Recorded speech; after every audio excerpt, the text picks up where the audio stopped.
RWBY was an epic 3D animated series that combined the action and storytelling tropes of anime with the scale and mythology that we come to expect from indie animation here on YouTube.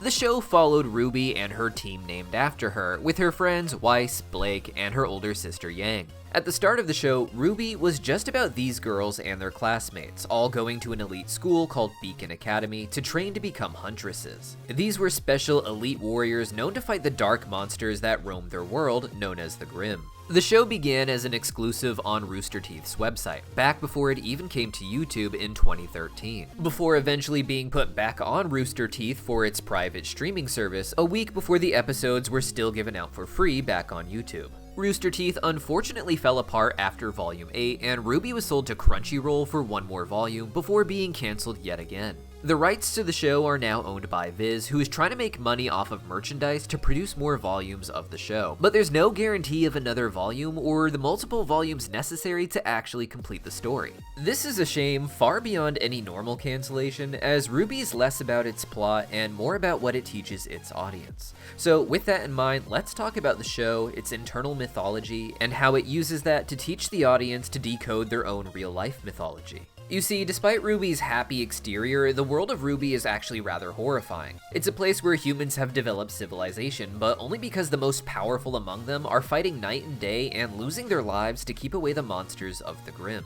These Grimm aren't like normal animals, they are entities of pure darkness who exist just to torment the rest of the world, particularly the humans. These beings don't reproduce, and no amount of killing them will ever end their existence, as they simply rise up out of dark ooze found all over the planet. It's a horrifying scenario, and unfortunately, virtually no one in RWBY actually knows how the world ended up this way. The world of RWBY itself is referred to as Remnant, with it being explained that the world is just a remnant of what it once was. In the very first episode, a narrator explains that the only thing humans have left detailing the account of what was in the world before are myths and legends, stories that have some seed of truth, but which contain fantastical elements that don't align with the science of the world of RWBY as they understand it. This is no different from our own real-life myths, which all seem to have real history recorded within them, but which can be hard to untangle with the weird fantasy elements that they have as well. To remind us of this throughout the series, the show has the ever-present visual of the moon hanging over the sky of Remnant, which is completely destroyed on one side.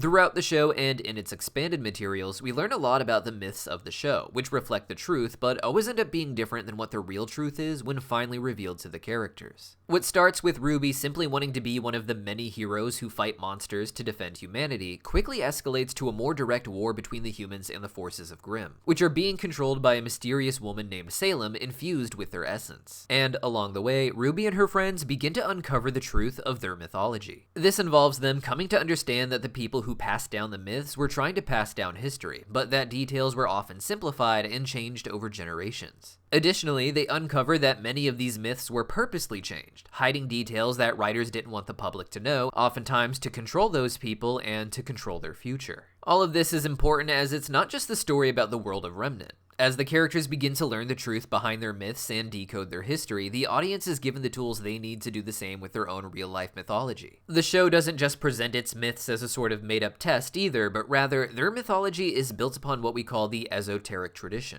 Esoteric is the inverse of exoteric, with exoteric being the literal information given in a story or myth. Esoteric, therefore, is what's hidden in the myth, details that are coded within the symbols and metaphors. The esoteric tradition doesn't claim to follow any one religion or spiritual idea, but rather, the goal is to show that there is one spiritual reality and that each culture was able to piece together different parts of it over thousands of years. Each culture would put this information in their myths, which all use similar symbolism to the other cultures of the world, having obvious patterns. But each culture also had its own local symbolism that can help reveal different sides to the same shared history. At the start of the show, the fake and true mythology of the world is held by one man in particular, the headmaster of Beacon Academy, Ozpin. RWBY meets this mysterious figure in the very first episode, where her exploits fighting crime get her early access to the same class as her sister at this elite school. Ozpin makes it clear that mythology and legends are important to the work of hunters, and in fact, the mythology of their world is actually required reading at Beacon Academy. These myths were compiled specifically by Ozpin, who was said to gather the different versions of the different stories that exist all over their world in order to preserve their history. These stories were released in a real-life book by Scholastic called The Fairy Tales of Remnant, with a few animations being produced for several of the stories as well. This book was written from the perspective of Ozpin, just like it is in the show, who provides an introduction as well as commentary on the myths that give clues to the reader on what is really important in each story. In the introduction for this book, Ozpin talks about how it's considered odd that these myths and essentially children's fairy tales would be mandatory reading at a school for hunters. He makes a bit of a joke about how him writing the book is also seen as part of the problem, implying he profits from it by it being a required purchase. But as we later discover, these myths are important to Ozpin because he knows the true versions of them, and in some cases, he was directly involved with those real stories. The unraveling of this mythology began in Volume 3, during the Great Tournament arc that set Beacon and its students up against other students from around Remnant. At this point, Pyrrha had shown herself to be an elite warrior above all the other students, and because of that, Ozpin had other plans for her beyond just being a huntress. Part of the reason Ozpin is so directly involved with the training of hunters is because he's directly involved with the war against the Grimm, going back thousands of years now. Part of the reason he needs to train the next generation is because part of that war involves the transfer of powers from one generation to another, known to the citizens of Remnant through the story of the Four Maidens. When Ozpin brings Pyrrha into this plan for her, she says that she was already familiar with the story of the Four Maidens, with it being a great classic in Remnant, among others such as the well-known story of the Two Brothers, which is later shown to be the story of the Two Gods of Remnant. Pyrrha knows the story of the Four Maidens so well that she's able to recite it for Ozpin herself, explaining how four women taught an elderly hermit to enjoy life again, who then gifted them with the powers of the Four Seasons. To Pyrrha, this is just a children's story, as these types of powers don't exist in Remnant, where fantastical abilities are limited to science like magic dust, or a person's innate ability known as their semblance. But as Ozpin explains, this myth exists specifically to keep alive the secret that these powers are real. These powers don't just exist, but when each of these maidens reaches the end of their life, the power passes on to the last woman that the maiden was thinking of. Because of that, it's been Ozpin's job for generations now to help find elite warriors who are young enough to pass down the powers to and wield them for a long time under Ozpin's direction. Pyrrha, of course, has been chosen for this after another maiden is close to death and only partially holding on to her powers, which have passed on to a small degree to their enemy. This was just the first of several myths that the show would begin to unravel for its characters, showing a true history hidden in the fables. Later in the show, Ozpin himself is revealed to be the one who gave the women these powers, and you can see how the fable is a metaphor for what he experienced. In the story, Ozpin is the elderly old man who is taught to love life again by these four women. Ozpin, we later learn, is a reincarnating figure who is meant to fight the Grimm, but for periods of time he seemed to give up on this journey and tried to ignore it. This means these women didn't actually help him at a time when he was old, but rather he had become worn down from his journey and had given up on it, likely just taking over new bodies and trying to live alone in isolation before moving on to the next one. These four women didn't make him love life again, but made him realize that he needs to keep fighting to protect it, and thus he decided to bestow the powers gifted to him by the God of Light so that the humans have a defense even when he is not there to do his duty to help them. This myth may have started with Ozpin himself telling the story across many lives, until it became a tradition known all over Remnant as just a myth. The myth may also have been developed by the people themselves to explain the presence of these reincarnating powers that had suddenly appeared, before eventually they were brought under the control of Ozpin again, where he would keep them secret, and the people would begin to think of them as just a fable. If Ozpin himself is the one who wrote the story, he seemed to change some of the details to make it more fabulistic. This would make it less likely that the enemy Salem would think of them as real powers gifted from the gods that she should go after, though eventually she did find out the truth and started trying to take the powers for herself. What we have here isn't just the idea that our myths are real, but that the inner circles of society and higher levels of government are also aware that they are real and hiding this from the public. Beyond that, these important institutions were managing these myths and magics like a scientifically regulated government program. These reveals can be said to match a lot of the real-life mythology that society has suddenly decided is not true, with perhaps the most obvious example of this being the universal flood myth. Most people grew up hearing about the universal flood due to its presence in our Bibles, with it being one of the most well-known stories in the book of Genesis. The story of the flood myth isn't just found in the Bible, however, and is also found in Greece and Babylon. The similarities here go well beyond just a flood and even someone surviving by boat, with the biblical account paralleling the Babylonians' account on what Noah first did after getting out of the ark even. and the Greek account having similar genealogical information surrounding the flood as in the Bible. The point is that somewhere around 6,000 years ago, there appears to have been a real flood that destroyed a lot of the developed world, leaving behind people on boats who had to start society over and a few distant empires from the flood who managed not to feel its devastating effects. According to the Bible and really most of the myths, the world before the flood was much greater than the civilizations that managed to develop by the time societies began writing down these myths, though that was still very early in this modern era after the flood. The point is that the myth of the Four Maidens is just the beginning of the rabbit hole that surrounds the mythology of Remnant, which, like our world with its flood, is just a remnant of the bigger worlds that existed before some great catastrophe wiped them all away. The idea that the government may know this flood is real but is keeping it a secret from the public is similar to why the overall truth is hidden in RWBY as well. Beyond the Four Maidens, the key conflict in RWBY is that the world will be destroyed at the end of their period if they cannot come to peace and unite against the Grimm. Basically, the previous world ended because of a great disaster that kicked off this new era, and knowing that myth is true means knowing that this era should end with the destruction of all people as well. This is meant to parallel the flood myth in real life, which is said not to have just occurred one time before, but was part of a pattern of different catastrophes that are meant to knock humans down, with the next great catastrophe being described in our Bibles as the coming apocalypse. Unfortunately, the creator of RWBY, Monty Ohm, tragically passed away at the age of 33 due to an allergic medical reaction. This was during the production of Volume 3 of RWBY, where its mythology was beginning to be explored. At this point, however, this aspect of the show's lore was largely held and developed by Kerry Shawcross and Miles Luna.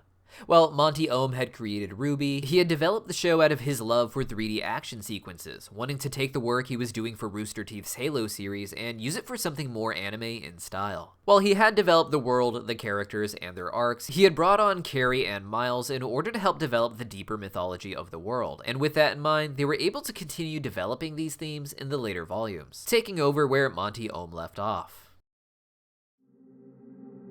At the end of Volume 3, Ozpin himself dies, but it's revealed from here that he is a reincarnating spirit of sorts, one that has been shaping Remnant for generations. After dying as Ozpin, he doesn't return in a completely new body in a fresh birth, but instead enters the mind of an existing human who is entering into his teen years. This time, Ozpin entered the body of a teenager named Oscar, where he explained that over time, they will slowly become one consciousness, and when Oscar dies, they will move on together to another body. The journey of Ozpin himself dates back to before the world of Remnant was known by that name, in an age before the humans had been destroyed and recreated with no connection to their past. Because of this, we know that some of the myths that exist in the world of Remnant were started by Ozpin or Salem, even if they began as actual stories about their lives that other people wrote down and turned fabulistic. We know these stories have to be created by Ozpin or Salem, not just because they're about the world before, but because many of these myths involve the conflicts between the two gods that no one in Remnant have ever met except for Ozpin and Salem. Before learning the actual truth about the gods, the most we knew about them came from an explanation that Crow gave to RWBY and her friends in Volume 4, Episode 8. Here, Crow explains that there are many gods worshipped around the world of Remnant, but that if you believe Ozpin, only 2 of them are actually real. The other gods may be important figures in the past, perhaps ones with powers or semblances that made them seem mythic. But here, Crow is referring to the 2 gods specifically as creator entities that come from before their world's existence. According to Crow's account from Ozpin, the world was created by 2 brothers, which he describes as an older brother made up of light and a younger brother made up of darkness. Together they form the world, with a brother of light focusing on creation and the brother of darkness focusing on destruction. In Crow's explanation, the younger brother is portrayed as hating what his older brother creates, and after his brother creates, the younger brother sees nothing to add but destruction. The brother of light creates things like plants that can create themselves, and the dark brother creates systems like drought that can cause them to die. After a while of this, the dark brother becomes so angry that he creates the Grimm, pure destructive creatures without any light at all. Being creatures of destruction instead of creation, they don't have the ability to procreate like plants and animals, and instead they just rise up out of pools of darkness and destroy. To stop their feuds from destroying everything they had created, the older brothers suggest they create a being together. A being that has parts of both of them and thus can create as well as destroy, leading to the invention of humans before leaving their world behind for the humans to adapt in. What's interesting is that this isn't the only version of this story in the world of RWBY, and in fact, Ozpin notes in his commentary on a version of the 2 brothers story that there are more variations of this one myth than any other. These brothers of light and dark would have left before the humans got to develop a relationship with them in this new world, and the story was likely started by Ozpin in each of his different incarnations, which would scatter variations around the world. In the version recorded in the Fairy Tales of Remnant, there are attempts to describe the creation of the brothers that differs from the account given by Crow in the show, though the book claims that this version of the story was also given to Ozpin by Crow himself. What Crow taught RWBY and her friends then is more a true version that he has been able to glean from Ozpin, with the recorded myth being the well-known passed-down version that Ozpin seems to prefer over the others. But that didn't make it true in and of itself, or even the most faithful version of the story that he started telling. In this version of the story, the brothers start as a singular dragon alone in existence. To not be alone, he decides to create someone to interact with, and thus has to split himself in two in order to do this. This leads to one brother of light and another of darkness, but it isn't fair to say that one is older than the other here. In this story, the two have a relationship similar to the relationship Crow described in his story, where the brother of light creates and the brother of darkness destroys. But this feud leads to both of them saying at the same time that they regret creating the other. Since the brothers were originally just one dragon, the division into two wasn't one creating another, but one separating itself into different units, and both remember being that first unified being. Both had assumed that they were the creator and the other their creation, and had framed their relationship based around that. The brother of light would create first, thinking he was the leader of their relationship, and the brother of darkness would destroy, thinking the brother of light was creating too much instead of him, the original. In Crow's version of the story to RWBY, the brother of light is presented specifically as the older brother, something found in a lot of real-life traditions when dualistic, involving light and dark. In dualistic mythologies, good and evil are often created together, but with one always being a bit older than the other, or spiritually older if not physically older. This is generally the role of creation, as creation is seen as the first act needed for something to exist. Destruction follows after this, as all things created must be destroyed.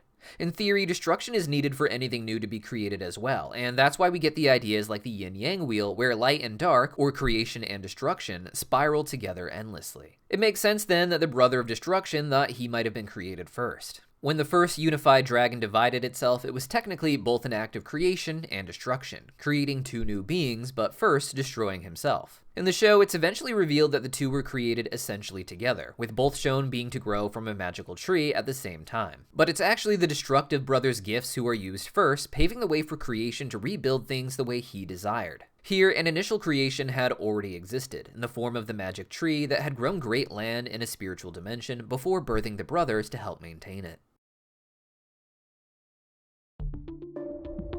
In Volume 6, RWBY gets her hands on a magic relic that can answer any questions, and thus finally, she and her friends get the true story of the two brothers, at least as far as their universe was able to witness. When RWBY gets the answer to her question, however, it isn't about the brothers themselves, but about the truth of Ozpin's origins, and with it, the origins of their enemy Salem. In the story given, the world was already created by two brothers who lived in the same realm as their humans and allowed the humans to approach them. This was a time when the gods would give humans magic directly, powers that they could use to help other people. When this story begins, Ozpin doesn't go by that name, but instead uses the name of his first ever incarnation, Ozma. Ozma had been living a relatively normal human life at this point, a life where he was a brave man who tried to save a damsel being held captive by her father, Salem. After helping her escape, the two went on to fall in love, but that only made things more devastating when Ozma passed away tragically young. Because of this death, Salem went on to find the God of Light and asked him to revive Ozma.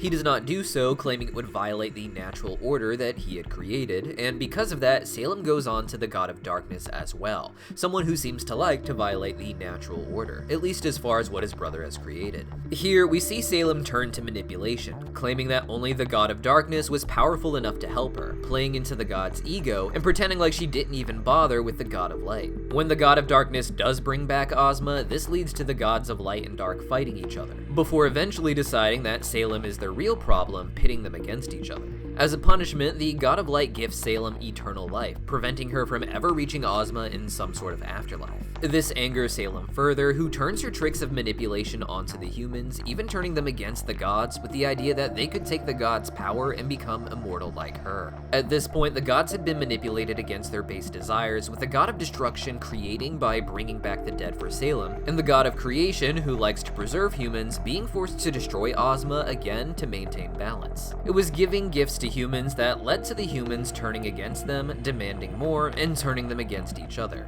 And because of that, the God of Darkness simply destroys all humans when Salem gets them to turn against the gods. And the two brothers decide to leave the world behind.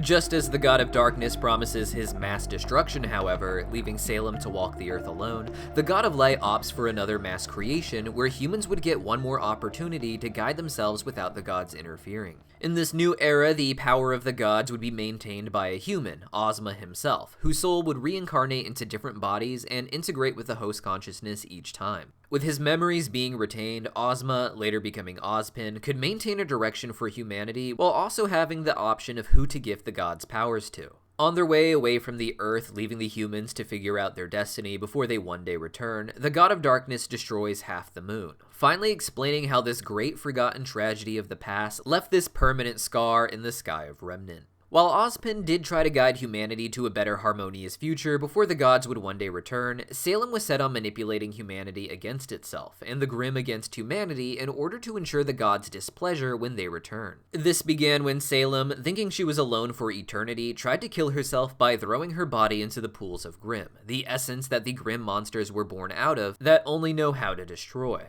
For any normal human, this would have killed them if they were cast into it, but with the gift of immortality, it simply made Salem into an immortal monster who thirsted even more for destruction and revenge. At first, Salem seemed satiated when she found Ozpin again, and they were able to rekindle their love. But Salem had begun to think about wiping out humanity so that they could replace them with their own magic offspring. This led to a fallout between Salem and Ozpin, who spent the rest of history fighting each other on a worldwide scale. Ozpin would reincarnate into different bodies and continue his work where he left off each time, while Salem would live endlessly, controlling Grimm and finding humans that she could turn against the others. While the story of the two gods was likely given to the humans by Ozpin, the parts about Salem seem to have been purposely left out. This was likely done to try and prevent people from knowing too much about Salem, as the panic she could cause was more dangerous than her working from the shadows, it seems. Salem, meanwhile, seems to have planted her own origin story, which also appeared in the Fairy Tales of Remnant collection. In this version that the public is familiar with, it's explained that Salem was able to ask men to save her by writing her story on pieces of paper and letting them fly out the window so that the men would find them. This may have been true, it may not, but it plays into the idea of Salem we see in the canon version of events in Volume 6, where after finally being rescued by Ozma, she is constantly manipulative, only becoming even more so over time. It hints at the idea that she had written a fake story about why she was locked up because of how inherently dangerous she was, and to continue those lies in the new world of Remnant, she would make up a fairy tale version of her origin story. The true version we saw in Volume 6, however, simply leaves open the possibility that she was locked up by her father because she was already an evil person. In the end, Ozma and Salem simply become the physical embodiments of the two sides of the gods. One who wants to see humans live forever, the God of Light, represented by Ozma, and the other wants to see humanity finally die, the God of Darkness, represented by Salem. But now that we've talked about their origin story, we need to ask, why did RWBY itself go with the idea of two dualistic gods?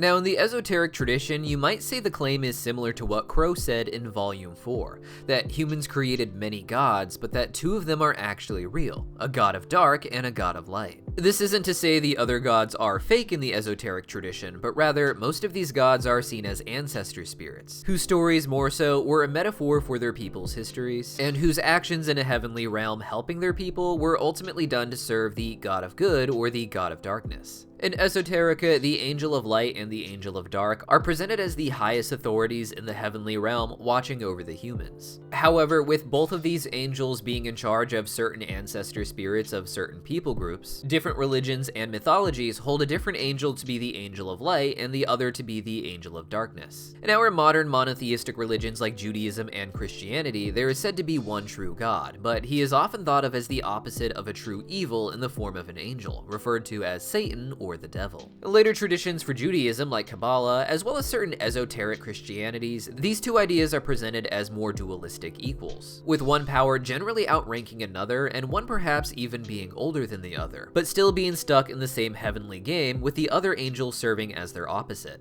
Judaism itself was believed to be inspired by the early movements of Zoroastrianism, a religion that the Jewish people would have come into contact with after their time in Babylon, when Babylon was defeated by the Zoroastrian practicing Persians. In Zoroastrianism, there's a monotheistic worship of one true god, but he's presented in a very dualistic story having to deal with an evil god. This real-life story is very similar to what Volume 6 and the general fairy tales presented for the Brothers of Light and Darkness in the show of RWBY. In Zoroastrianism, the god of light is presented as wanting to simply create, but having his creations attacked by the god of darkness. Like in the show, the two brothers decide to settle their differences with a bet, where they will use the creation of Earth and humanity as a battleground for dominion. It is through this battle that the god of light hopes to trap the god of evil within the world, tricking him into thinking it's a creation he cares about when really it's a prison that he constructed for him.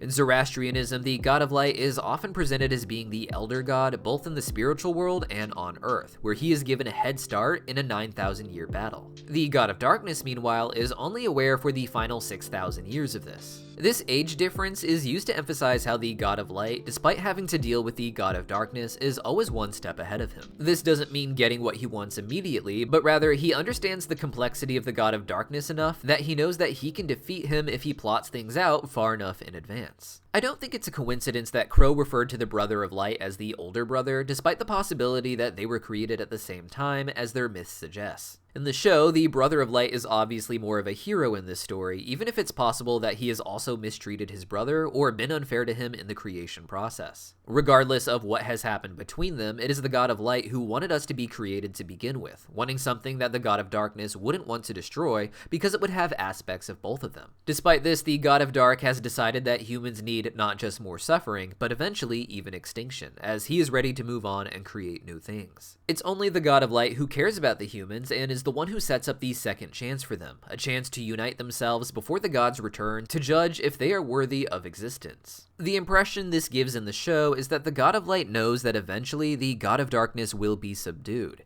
He doesn't do any of this fruitlessly, but because he knows that over time his brother can grow and care for their creations as well.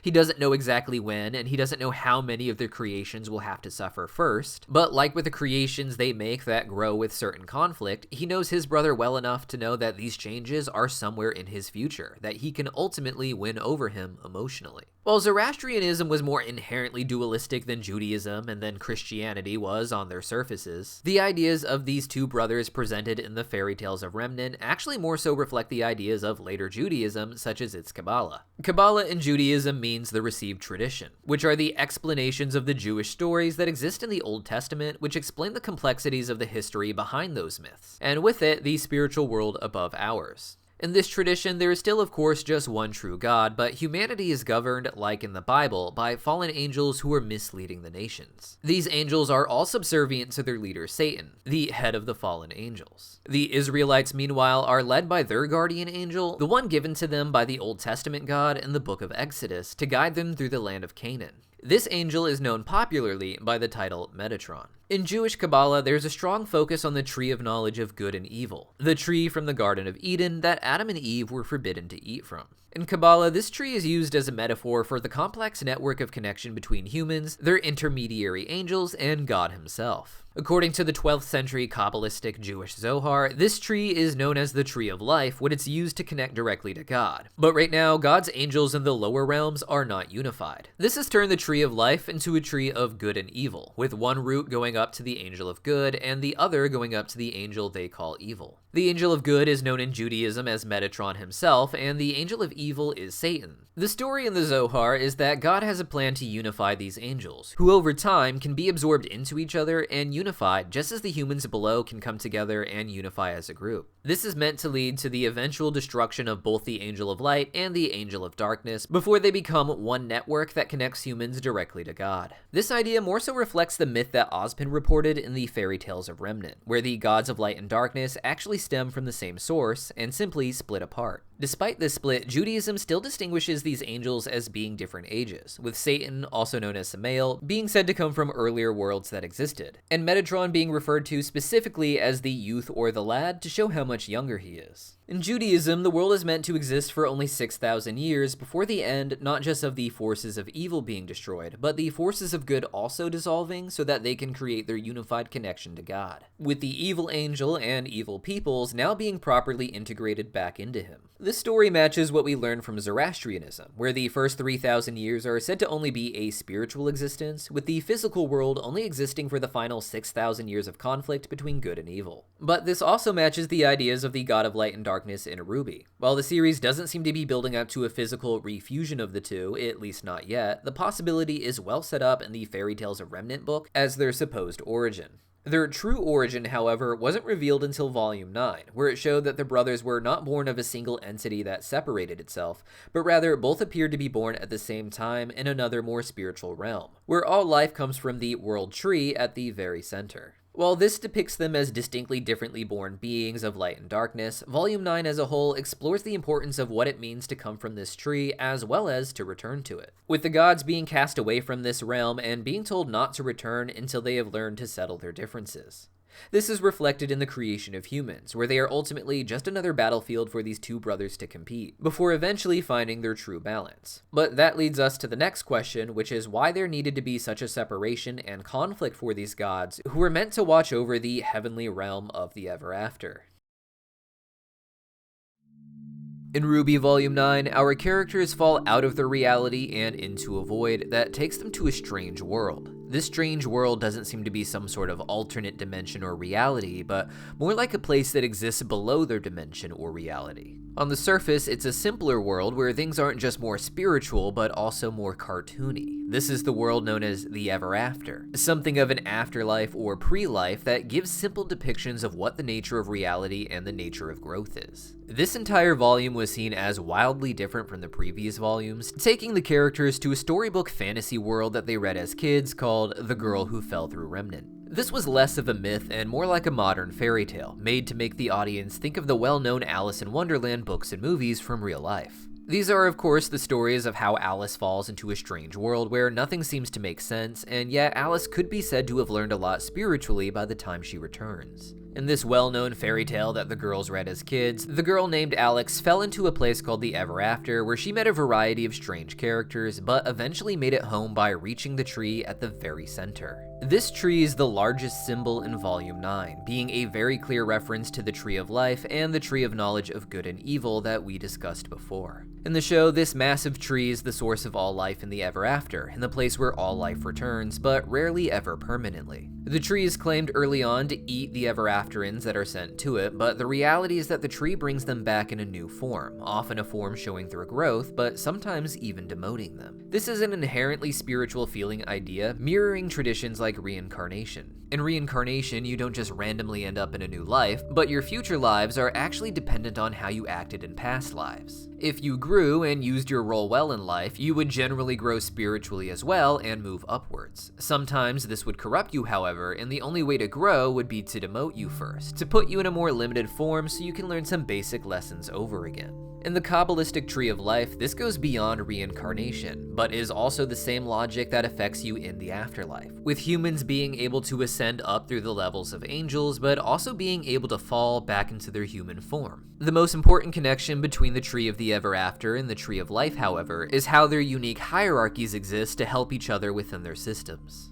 In the Kabbalistic Tree of Life, angels exist as intermediaries, creating a chain down from the highest god to the different humans. It's God's job to manage the angels, and it's the angels' job to manage the humans. In the Ever After, it's the job of the tree to manage the higher beings, such as the god of light and the god of darkness that came from it. And it was their job to help the other lower Ever After in beings, as well as the humans that they later created. Volume 9 explores this relationship deeply, with every episode exploring a different Wonderland-feeling character or scenario that hinges on growth and regression, with the point being that both are very necessary for growth, especially spiritual growth. And that means for most beings to grow, what they need is conflict. The key example of this dynamic in the volume was that of RWBY and the mouse that she travels with that she names Little because of how tiny they are. This name is a little confusing to Little, as in the Ever After, the entities are given a name based more so on their purpose.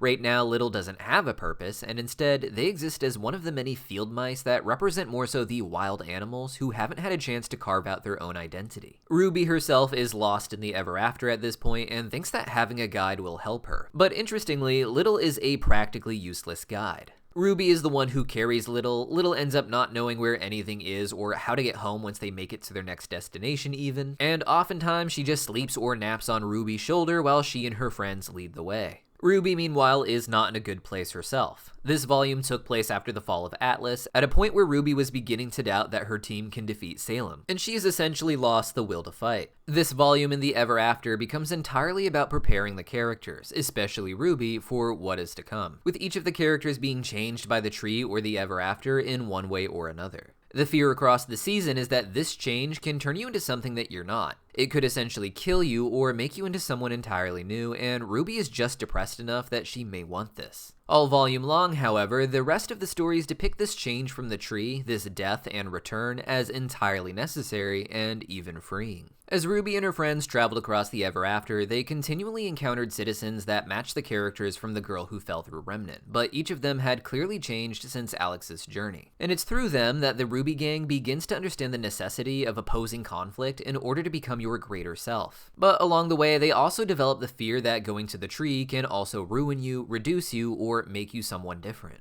The first notable example of this was the Red Prince, who RWBY and her friends recognized from the original story as the Red King. In this tale, Alex had once challenged this ruler to a board game. The king's job is not to lose to these challenges, preventing people from advancing to the tree, but because he did lose, he was reduced to the role of a prince now, becoming younger instead of older like the other Ever Aftians had. As a prince, however, all this has taught him was that he has to win no matter what, even if it means cheating and being petty. In many ways, this change hasn't helped him, and he seems to only be getting worse, and this makes the RWBY gang fear that going to the tree will do something similar to them. However, the prince is just one character, and his learning lesson may be about something grander than maintaining his role. It may be about how his growth doesn't mean hanging on to extravagant and royal titles, and perhaps his growth means being replaced in this particular role. This doesn't mean that the Red Prince should have no role, however, and instead, the show focuses on how every descent is really just a trade-off into a new role, one that is more suited for how you have developed, regardless of how you have grown, as the two are not the same thing.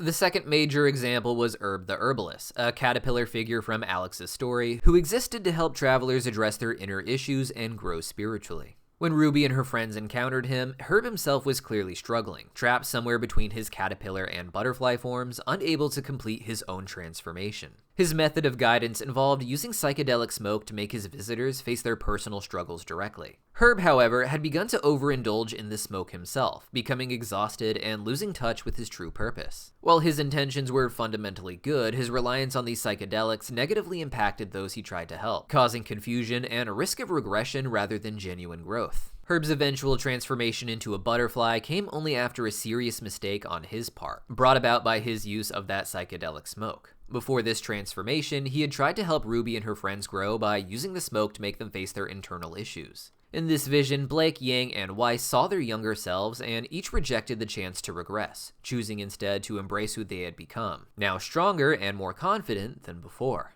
RWBY, unlike the others, struggled deeply in this moment. Instead of feeling proud of how far she'd come, she began to doubt herself, unsure if she had really improved or if she had somehow become weaker. RWBY actually seemed to prefer her younger self in these visions, wishing she could go back instead of moving forward, wanting to become the version of her that felt like she could tackle anything. The curious cat saw RWBY's confusion as proof of Herb's failure, accusing Herb of going too far and harming those he was meant to help. The cat pointed directly to Herb's own stunted growth, caused by his overindulgence in the smoke, highlighting how Herb himself had stopped moving forward. Now, what's interesting is that Herb's methods actually mirror real-life mystical traditions, which sometimes used mind-altering substances like his smoke as tools for spiritual insight. But Herb's overuse and dependence on the smoke had clearly corrupted him, slowing his growth down and making him impatient and careless. After being confronted by the curious cat, Herb had no choice but to return to the tree, leaving RWBY and her friends unsure if this was a good or bad fate. However, at the end of the volume, when RWBY herself had surrendered and was waiting to see what the tree would do to her, Herb emerged from the tree fully changed into a butterfly.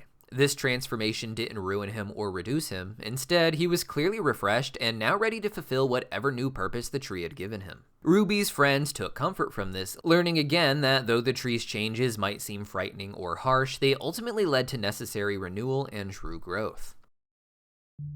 Finally, I think the greatest story told in this volume, reflecting the relationship of people with conflict and change, was that of the paper pleasers. These small beings were simple and fragile creatures whose only purpose seemed to be serving others and beautifying their acre of the ever after. But Jean, who had arrived long before Ruby and her friends due to accidental time travel, formed a very special attachment to them. Jean's entire journey through the show had been about his struggle with feeling behind his friends, constantly needing to catch up or mature faster. When he arrived far back in the past of the ever after, he finally found himself ahead, older and wiser. While the other girls had only spent a few weeks here at most, Jean ended up spending years of his life here, becoming a much older man by the time that the RWBY gang finds him. In that time, Jean began to dedicate himself to saving the paper pleasers from daily disasters, like floods and fires, which repeatedly tried to destroy the paper pleasers in their fragile forms. But what Jean failed to understand was that these disasters were not tragedies to the paper pleasers. They were necessary for them to change and grow. The paper pleasers secretly longed for these disasters because they wanted to return to the tree and be reborn as something stronger. But Jean had been convinced that the great tree actually eats the different beings, and because of that, he begins to protect the paper pleasers and hold on to them too tightly, reflecting his own fear of letting go and moving on from his past mistakes. Because of this, instead of helping them, he was unintentionally stopping them from becoming who they are meant to be.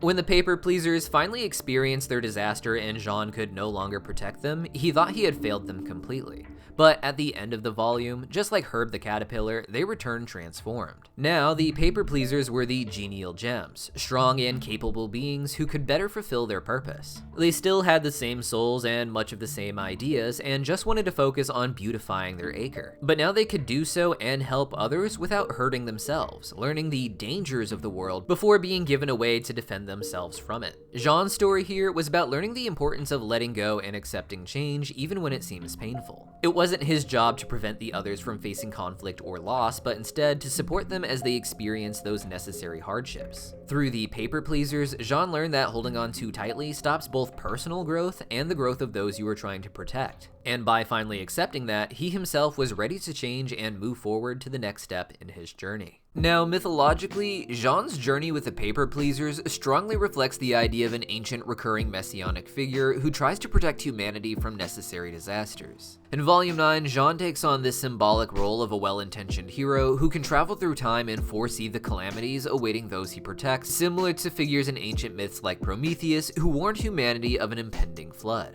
But as Jean learned, constant protection from destruction and conflict doesn't truly help anyone grow or evolve spiritually. The paper pleasers represent humanity in its simplest state, beings who must experience cyclical catastrophes like floods or fires in order to ascend to higher, stronger forms. These cycles are not just about reincarnation, but reflect spiritual evolution itself, where old forms must be lost for stronger forms to emerge. According to the Greek mythology, it was Zeus himself who wanted to send this flood to wipe out humans, with the claim being that if the humans had been wiped out in that flood, then a new species that is a lot more subservient to the gods would have risen instead. But Prometheus loved these humans, and he didn't see this change in species as something good for the humans themselves. And so he extended human existence by saving them from this flood that was meant to wipe them out. When Ruby herself finally decides to give in to the tree, it comes right after Little being killed right in front of her by Neapolitan. At this point, Ruby had essentially given up trying to save Remnant, and instead, her mission became to just take care of Little.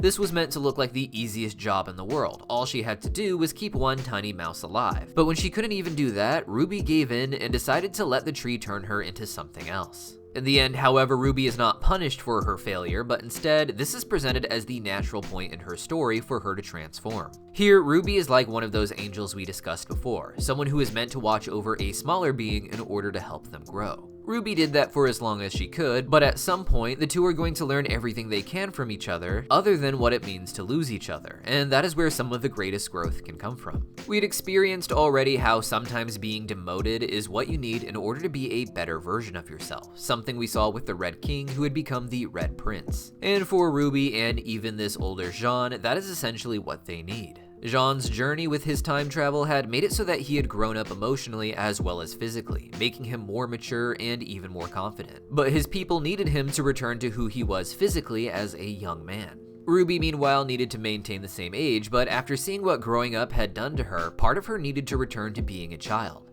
This is not a physical de-aging like Jean was given to return to his teenage self, but a spiritual one. Earlier in the volume, the girls were given a chance to see the previous versions of themselves and given an opportunity to return that way, comparing who they are now to who they were in a happier time. Blake, Yang, and Weiss rejected their earlier selves, cementing their growth, but RWBY was unsure as she felt lesser than her previous self, who she thought was a bit more brave and unwavering. You see, RWBY had grown a lot more mature over the last 9 volumes, but one thing she has developed as well was a sense of hopelessness, something she didn't have at the young age where she believed she could save the entire world even. After being given the magical answer that they can't defeat Salem, however, RWBY has fallen into a sense of hopelessness where all of her growth seems to be for nothing. So now she needs to be demoted, to descend, to be made young again spiritually, to be a person who has hope. Because regardless of what she heard from Jin, what her people need now is someone with hope.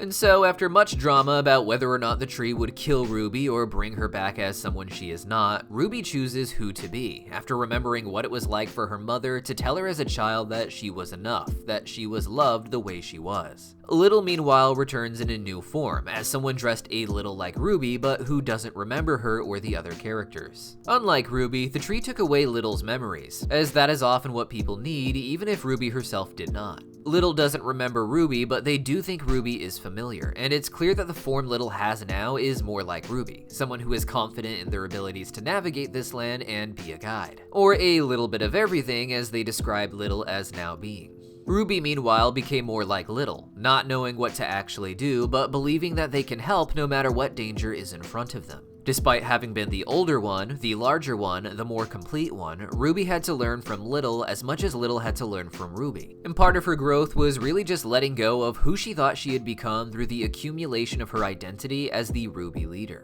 Instead of both growing or both being demoted, the story is ultimately about 2 beings becoming closer to equals by sharing the parts of themselves with each other that they need in order to become better. Finally, the story that tied all of these together was that of Alex. In the tale the girls were told as children, Alex was just a girl who made it home. But everything the RWBY gang encountered in the Ever After showed that this wasn't the full story.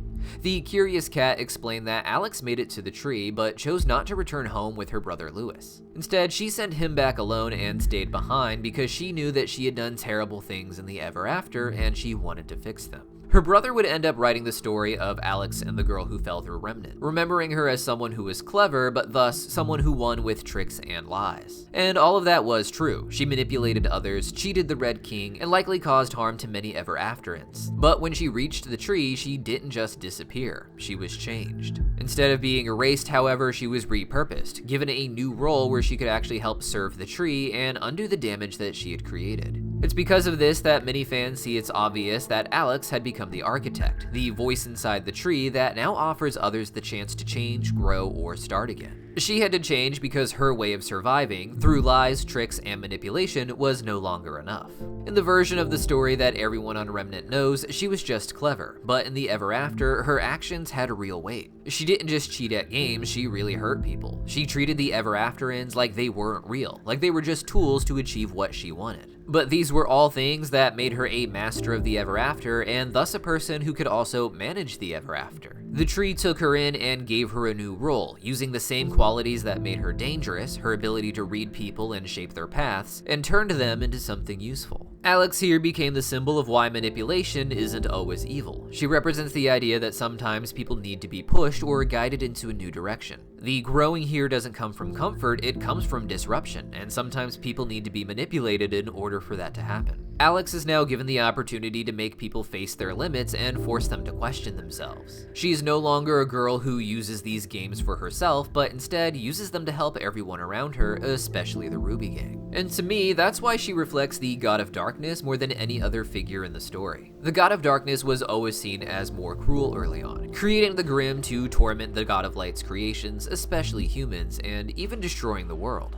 But his role isn't just to ruin things, it's to challenge them, to remove what no longer works, and to make space for something better. In the fairy tales of Remnant, the creation of Grimm and how they affect the humans is described as being something that the God of Darkness finds very interesting because of how it makes the humans grow, turning them into something they weren't before because of their need to adapt. Through Alex, we can see how this sort of destructive or dark figure can one day become an entity similar to the God of Light, someone who still has those same powers of the God of Dark, but who uses them in order to help everyone around them achieve their ultimate self. In the Ever After, the gods of light and dark had believed they could create in secret without the tree, and then when struggling to work together, they fell out of balance. In the end, the god of light may be one step ahead of the god of darkness, but he is not the ultimate creator, which is the tree. The tree that both will one day return to and perhaps unify in, just as all entities eventually do. But before they can do that, they must be ready for what it means to unify and be in balance. And for that, even the god of light has to be willing to change and grow, even if that means bringing him down more so to what he believes is the level beneath him for the god of destruction. Just as in the version of the story from the Fairy Tales of Remnant book, the two ultimately come from one source, and eventually they will have to return to their balance within that source, even if only to come out again in new forms. But what exactly will have to happen for the god of darkness and even the god of light to grow, learn, and finally return to each other in balance?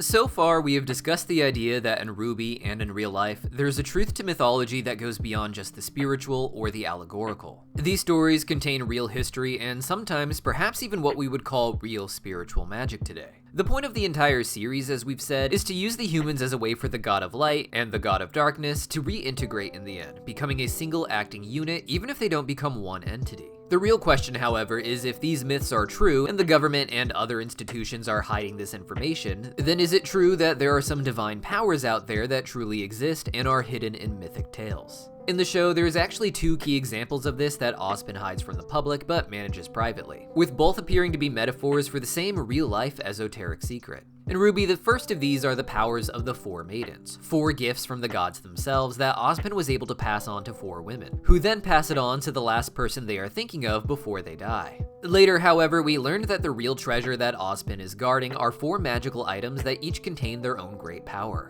These are important to the show beyond the use they may have to Ozpin in his journey to unite humans, as when brought together, they can be used to summon the god of light and darkness back to the planet. When this happens, the two are supposed to judge humanity, and if they are still fighting because of the issues that Salem caused, it is believed that the god of darkness will get his way, and the god of light will have no choice but to let him wipe out humanity eternally. All Salem needs to do to ruin the plan for the god of light is to summon them without having given humanity a chance to unite, along the way causing problems among them so they can't. Because of that, Ozpin hides each relic at a different academy where they are hidden within a larger institution with a different purpose, but also surrounded by the most elite huntsmen who became teachers, and of course an army of their very talented students. In RWBY, these 4 items are magic gifts representing creation, destruction, choice, and knowledge. You'll notice that 2 of these are just representations of the god of light and dark themselves, creation and destruction. And the ideas of choice and knowledge likely each fit under either creation or destruction, making for a perfect balance. Now, the hiding of treasure within metaphor and myth is not uncommon, and even just buried treasure out in the desert is often given fantastical story elements in order to make people think that the treasure itself is just a myth. This dates back to ancient times where boating cultures would even hide places that they wanted kept secret by putting sea monsters surrounding them on their maps. For the Vikings, their own boats were designed to look like sea monsters, and anyone who dared check these places would see the boats in the distance and hopefully mistake them for sea monsters protecting the land from outside people.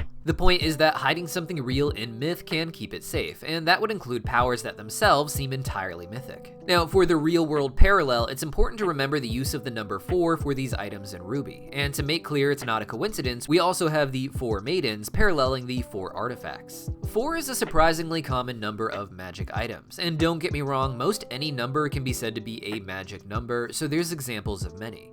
Everyone is aware of the 7 Dragon Balls and the 7 Chaos Emeralds and the 6 Infinity Stones. But the number 4 is very closely associated with powers from the gods in esoteric media. It's not just shows like RWBY, but even shows like the recent Netflix Lara Croft Tomb Raider series. In this show, the powers of the gods are divided into 4 stones, each with its own abilities, similar to the 4 artifacts within RWBY. When brought together, they are of such a great power that it ultimately becomes about whether or not humanity can use these powers for good, or if they will simply use them to destroy themselves. The number 4 in all of these cases is likely a reference to the real-life concept of the name of God. In cultures throughout the world, the name of God, or simply the ineffable name, is a word that itself is said to have the ultimate power and control over the the universe. It is this name that allows you to pray directly to God instead of through one of the intermediary angels that we discussed before. In doing this, you can perform great miracles, even ones that go against God's wishes supposedly. But in the end, God will use those in order to bring about his ultimate goal. This is similar to what the God of Light has tried to do with the 4 artifacts. He knows humans can and will abuse them, as he just saw this happen with humanity turning against him and his brother before giving the gifts to Ozpin. But he still gives them these gifts, knowing that the humans will eventually prove him right, just as he knows that one day he will make his brother understand the need to preserve their creations and let them grow. In Judaism, the ineffable name of God is written with the letters YHWH, also read as Yahweh. Ancient Hebrew has no vowel markers, however, and because of that, the actual pronunciation has been lost for about 2,000 years. This is because the true name was considered so sacred and powerful that it was only allowed to be said to the high priest during the annual Yom Kippur ritual, being invoked to forgive the sins of the Jewish people in Solomon's first and second temples. The Jewish people are only allowed to have one temple at a time, however, and in the year 70 AD, this second temple was destroyed, with the Jewish people being exiled afterwards. Without Solomon's temple, this ritual is forbidden, and thus the name forbidden to speak entirely, with the pronunciation eventually becoming lost. This 4-letter name is referred to as the Tetragrammaton, meaning 4 letters, to emphasize the importance of it being divided into 4 pieces. In the Bible itself, the book of Genesis claims that the people began calling upon the name of God in the generation of Enosh, the grandson of the first ever man, Adam himself. This is the beginning of the age before the flood that was known for great progress but also great sin. It was a time where God's gift was shared with humanity, but where they were said to use that knowledge to attack each other and corrupt their societies. The Great Flood here is seen as an event that destroys this knowledge, forcing humans to start over without direct contact with God. Other cultures claim to cling to this information in similar metaphorical form, such as the Egyptians, but after their time in Egypt, the Israelites were said to receive this name of God when Moses began talking to God through a burning bush. Like the 4 artifacts, the 4 letters of this name are each said to have their own powers and symbolic meanings. Later texts, like the 13th century Jewish Zohar, present the Tetragrammaton as being divided into its 4 letters and lost among the world, similar to the 4 artifacts in Remnant being separated into different academies. In this text, there are prophecies that say the name of God will be made complete again, and in doing so, there is supposed to actually be a great destruction that occurs, but also the beginning of a new world for the humans that remain. It's a time when the connection to God through his name is meant to bring judgment to humanity, but it's also meant to be a time when the last 2 angels, the Angel of Darkness and the Angel of Light, finally disintegrate and become the Tree of Life again. Like in RWBY, the 4 letters of the Tetragrammaton are also easily divided into 2 halves, one for the God of Light and one for the God of Darkness, with the Zohar explicitly describing the end of the world and the beginning of the next being marked by the union of the YH with the WH. This will mirror the end of the story of RWBY, where the destruction of Remnant and whatever comes next will happen with the reunion of the God of Light and the God of Darkness over their creations. But for now, we don't have that ending. Sure, with the pieces so far, we can infer a lot about what would happen if the show is finished, but there's no guarantee that it will be. Right now, the best we can do is support the show if we want to see more of it, which for now means trying to merchandise the show to fans in order to build up a budget. So if you made it this far, consider looking at what Viz has put out so far in terms of ways to support the show. I know a lot of the original fans aren't really into the show since the passing of Monty, and Volume 9 was considered a detour by many fans instead of a step towards the actual ending. But to me, it made the show something even bigger than it was before, and something I really want to see finished. But what do you guys think? Let me know your thoughts in the comments down below. And before we go, I want to give a big thanks to our anonymous donor for today's video. They decided that they loved RWBY so much that they wanted to commission a whole video on the subject, and I had already been wanting to do a big RWBY mythology video, so the timing was perfect. These videos are generally available for our early access members here on YouTube, as well as on Patreon, so consider signing up if you want to see more videos like this about different cartoons. You can even suggest another cartoon that I do this sort of deep dive on, or if you really like another show like today's donor did, you can fund an entire video about your favorite show or movie. Let me know what big cartoon I should do a breakdown like this for next in the comments down below, and I'll see you guys next time.